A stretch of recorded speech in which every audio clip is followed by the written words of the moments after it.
नमस्कार दोस्तों, स्वागत है आप सभी का हमारे इस YouTube चैनल नितेश मैथ साहब में। आप सभी का हार्दिक स्वागत है। जैसा कि हम क्लास 9th का चैप्टर नंबर 10 जो कि सर्कल चैप्टर है, उस चैप्टर में कई सारे थ्योरम अपने पिछले लेक्चर में आप सभी को दे दिए थे। आज हम अपने इस चौथे लेक्चर में थ्योरम नंबर 10.4 पर डिस्कस करेंगे, जो कि थ्योरम क्या कह रहा है पहले हम इसको समझते हैं, फिर इसके डेरिवेशन पर बात करते हैं। यहां पर लिखा है कि the line drawn through the centre of a circle to bisect a chord is perpendicular to chord. मतलब अगर कोई भी हमारे पास सर्कल है, मान लीजिए इस तरीके का एक सर्कल हमारे पास आ रहा है और इस सर्कल पर एक कॉर्ड है यहाँ पे, और इस सर्कल का सेंटर यहाँ पर O है, तो कह रहा है कि the line drawn through the centre of a circle, अगर सर्कल के सेंटर से हम एक लाइन ड्रॉ कर रहे हैं टू बाइसेक्ट अ कॉर्ड, तो वो इस कॉर्ड को बाइसेक्ट कर रहा है। इस कॉर्ड को, जो कॉर्ड है AB, इसको बाइसेक्ट कर रहा है और परपेंडिकुलर टू कॉर्ड। तो हमको प्रूव करना है कि ये जो कॉर्ड को बाइसेक्ट कर रहा है ये इस कॉर्ड पर परपेंडिकुलर है, अर्थात लंब है। ठीक है, इस चीज को हमें यहाँ पर शो करना है। फर्स्ट ऑफ ऑल हम इसका डेरिवेशन करेंगे, तो प्रूफ पर आते हैं। Let O be the center of circle। यहां पर जो O है वो सेंटर ऑफ सर्कल है। ठीक है, फिर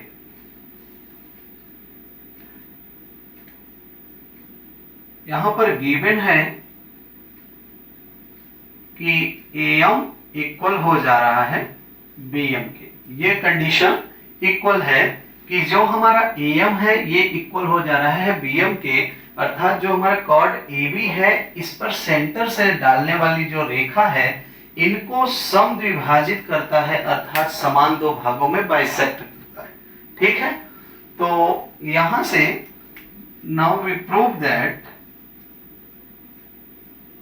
दैट हमको जो प्रूफ करना है वो यही दिखाना कि ये OM जो है, OM परपेंडिकुलर हो जाएगा कॉर्ड AB पर। इसी को हमें प्रूफ करना है, इतना हमारा स्टेटमेंट कह रहा था।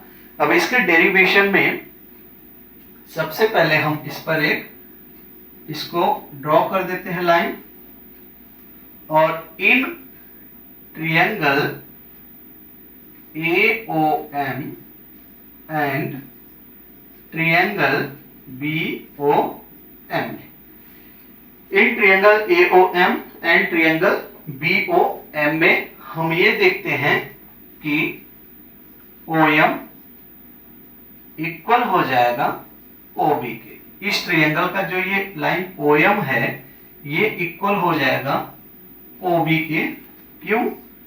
रेडियस ऑफ सर्कल, क्योंकि ये सर्कल का रेडियस है, और जो सर्कल पर रेडियस चाहे जितने होते हैं वे सभी समान होते हैं। इसलिए हम यहां से दिखा दिए कि ये जो OM है और ये जो OB है ये रेडियस ऑफ सर्कल है और दोनों आपस में क्या है, इक्वल है। ठीक है, फिर सेकंड कंडीशन में हम यहां से दिखा सकते हैं कि जो OM है वो इक्वल हो जाएगा OM के, क्योंकि कॉमन साइड, ये कॉमन साइड है। ये OM इस वाले ट्रायंगल के लिए भी वही है और इस वाले ट्रायंगल के लिए भी यही OM है, तो ये कॉमन है, इसलिए ये आपस में इक्वल हो जाएगा। सेकंड कंडीशन हम यहाँ पर दिखा सकते हैं कि जो AM है, AM ये इक्वल हो जाएगा BM के। ये हमारा गिवन कंडीशन है, ऐसा हमारा गिवन कंडीशन यहाँ पर दिया है। तो यहां से तीन साइड आपस में इक्वल हो गए, तो by SSS property side side side property. अगर किसी भी दो ट्रायंगल का हम आपस में इक्विवेलेंस दिखाना चाहते हैं, तो इक्वल दिखाना चाहते हैं, सर्वांगक्षम उसको कॉन्ग्रुएंट सिद्ध करना चाहते हो, तो या तो उसका कोई तीन साइड इक्वल हो जाए, या कोई दो साइड एक एंगल, या कोई दो एंगल एक साइड। ये सारा कंडीशन होता है किसी भी दो त्रिभुज को कॉन्ग्रुएंट दिखाने के लिए। तो यहां से इसके तीन साइड्स बराबर हो गए इन दोनों ट्रायंगल के, तो हम कह सकते हैं कि जो यहां से हम ऊपर थोड़ा सा इरेज करना चाहते हैं, इसको हम इरेज कर देते हैं।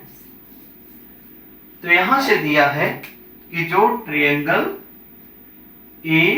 AMO है वो सर्वांगक्षम है ट्रायंगल BMO के। तो हम कह सकते हैं कि यहां से एंगल AMO बराबर हो जाएगा एंगल BMO के। ठीक, फिर ये चीजें आप यहां से ध्यान रख लीजिए। अब यहां से हमको ये सिद्ध करना है, ये आपको पता है कि OM परपेंडिकुलर AB हमको दिखाना है, तो इसको हम रख देते हैं, बाकी सारी चीजें हटा देते हैं। ठीक,